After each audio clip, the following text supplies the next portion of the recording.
Baik, kita simulasikan dulu penggunaan aplikasi digital printing. Kita coba login dengan role admin agar mudah nanti bisa melihat semua bagian. Kita login. Saat login kita akan langsung menjumpai halaman data barang. Di sini ada beberapa menu: kasir, data DP, data barang, riwayat keluar, produksi, laporan, pengaturan, dan manajemen user. Kita pertama akan dihadapkan dengan menu data barang. Di sini kita bisa input data barang, kita input suppliernya juga, kita bisa nambah barang nanti. Di sini jika dalam satu supplier itu ada banyak barang yang dibeli. Hal ini bertujuan jika nanti kita membeli barang yang sama namun di toko yang berbeda atau supplier yang berbeda. Kita coba isi, misalnya supplier kita adalah Jaya Makmur. Kita pilih kategorinya apa, barang yang outdoor. Barang ini nanti kita jual membutuhkan dimensi atau tidak. Kita coba dengan dimensi, contohnya dengan banner ya. Kuantitinya berapa, jadi kita itu misalkan beli satu roll. Dalam satu roll itu berapa, ada 100 meter misalnya, satuannya meter. Harga beli, katakanlah harga belinya 8.000 per meter, harga jualnya 12.000. Kita simpan.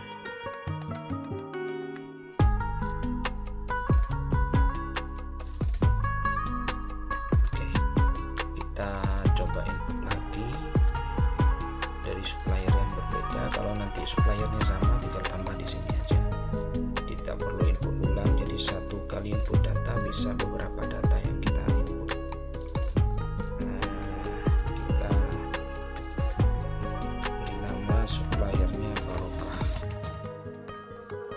kategorinya A3, karena kita untuk penjualan A3 ini kita tidak membutuhkan dimensi, cukup quantity saja ya. Contohnya art paper dengan ketebalan 230, kita punya stok 100, satuannya lembar.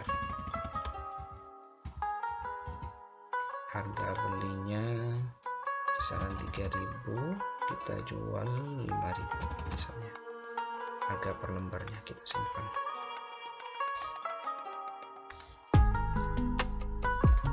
Oke, kita ke menu pos kasir. Nanti kita akan buat di manajemen user itu, kasir ini hanya bisa diakses oleh kasir saja. Jadi untuk admin bisa mengakses semuanya, tapi di beberapa staf kita seperti kasir, penjaga kasir itu hanya bisa mengakses menu-menu tertentu. Nah, di sini di halaman ini kita bisa melakukan transaksi ketika ada orang yang mau mencetak banner atau mencetak stiker dan lain sebagainya. Kita punya stok di sini. Ada kartunya, 2 kartu stok barang. Di sini ada 100 dan banner juga 100. Kita bisa memilih di sini, atau kita bisa melakukan pencarian di sini. Karena tadi kita setting banner itu adalah barang yang membutuhkan dimensi, maka akan otomatis muncul panjang kali lebar, kuantitinya berapa. Kita coba misalnya bannernya 3 kali 2, mau mencetak 2 kali. Harganya langsung 144. Kita akan cetak juga kertas A3 keterangan ini bisa kita isi dengan finishingnya pakai apa, misalnya finishing mata ayam 4 sisi, atau kalau Atika finishingnya apa, potong presisi. Nah, di sini ada total tagihannya 149. Uang pelanggan tersebut misalnya 150, ada kembalian 1000. Kita bisa lakukan itu simpan DP jika orang itu hanya membayar sebagian, ya hanya 100 misalnya.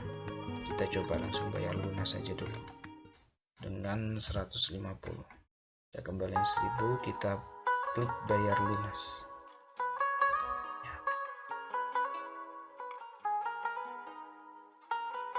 Oke, nah ini notanya sudah ada, bayar lunas kembaliannya 1000. Nah, lalu kita cetak struknya.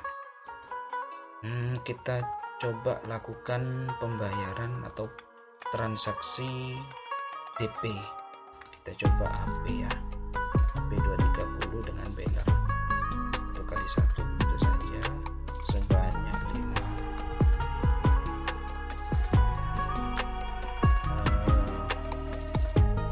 Misalnya di DP 20.000, kita simpan DP, simpan.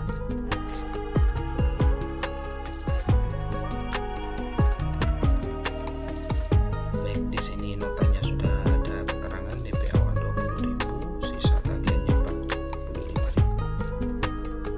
Kita cetak notanya, kita kasihkan ke pelanggan kita. Nah, di sini ada informasi sisa stok. Jadi yang awalnya tadi 100 karena sudah ada transaksi keluar ya. Nah, di sini sudah ada stok sisa 83 dan 98. Nah, di menu kasir ini juga ada tombol icon kaca pembesar ya. Fungsinya ini untuk melihat progres dari beberapa pesanan tadi yang sudah kita input, baik itu DP maupun lunas. Kita coba lihat, kita klik. Nah, ini memudahkan kasir jika pelanggan kita ingin bertanya apakah pesanannya sudah selesai atau belum. Kita lihat di sini, di sini sedang menunggu statusnya menunggu, belum diproses oleh pihak produksi di bagian mesin. Nah, ini otomatis berdasarkan di menu produksi ini. Jadi nanti di bagian mesin kita kasihkan akses ini, aplikasi ini khusus untuk bagian produksi mesin yang mencetak. Jadi kita bisa ubah statusnya ke proses cetak atau finishing atau sudah selesai. Dan ini otomatis ya, ketika ini kita ubah ke finishing misalnya. Kita coba lihat di menu pos kasir, kita lihat kaca pembesarnya. Nah, di sini sudah ada status.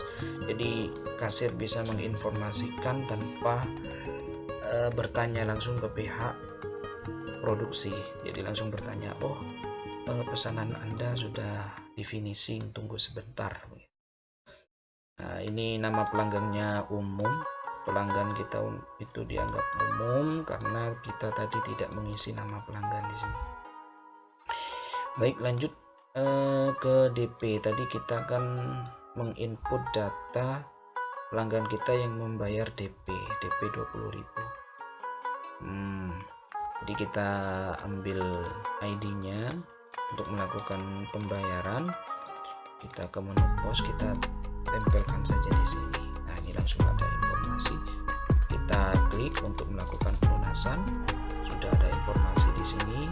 Sudah DP 20.000, kurangnya 45.000. Kalau misalkan uangnya pelanggan itu 100 misalnya, selesai, ada kembaliannya 55.000. Kita klik bayar lunas.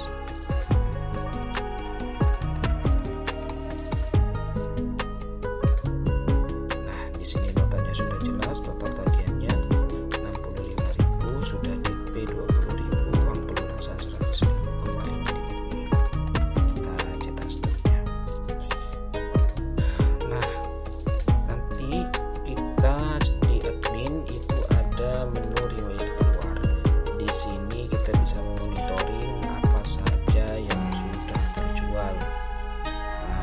bisa nanti input surat jalan. Kalau misalkan barang ini itu banyak membutuhkan surat jalan, juga bisa kita buat di bagian ini surat jalan. Ini hanya monitoring aja. Riwayat transaksi, kita ke menu produksi tadi itu, kemudian kita ke menu laporan. Nah, di menu laporan ini kita bisa mencetak laporan keuangan atau laporan stok. Laporan keuangan kita bisa mengisi rentang waktu, mau laporan tanggal berapa sampai tanggal berapa. Kita coba 1 hari saja ya, 30 Desember sampai 30 Desember. Kita klik laporan. Nah, di sini sudah ada informasi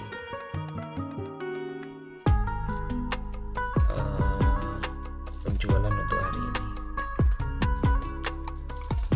dengan laba sekian.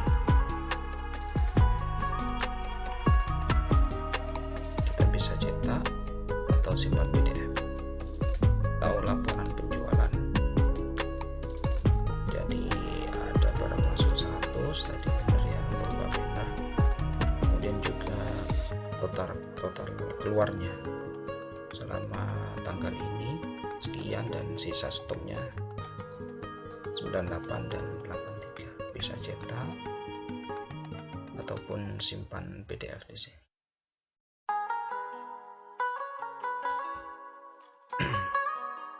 Kemudian kita ke pengaturan, menu pengaturan. Nah, di menu pengaturan ini kita bisa mengatur toko kita, nama tokonya apa, nomor HP kita berapa, alamat, untuk link logo nanti akan tampil di invoice atau surat jalannya, foldernya seperti apa di stroke, invoice maupun di surat jalan. Nanti ada informasi bank yang ketika nanti kita cetak invoice, nah itu nanti ada informasi bank yang kita butuhkan untuk tagihan ke pelanggan kita. Kurang lebihnya begitu. Kita coba reload dulu ya. Kita coba reload, kita coba login lagi.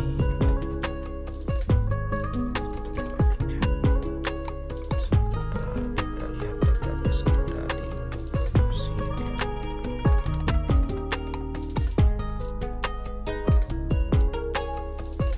Produksi kita, kalau misalkan ya kita produksinya sudah selesai, nah maka ada tombol cetak di sini, cetak label.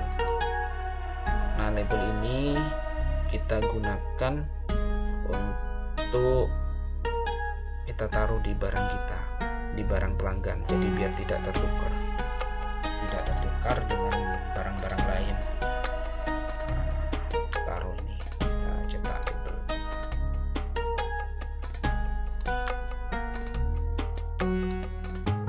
Sekian mungkin untuk tutorialnya, simulasi penggunaannya. Selanjutnya silakan untuk dikoreksi kurang seperti apa. Nanti untuk kita tinggal revisi sesuai keinginan dan kebutuhan jenengan. Kita logout.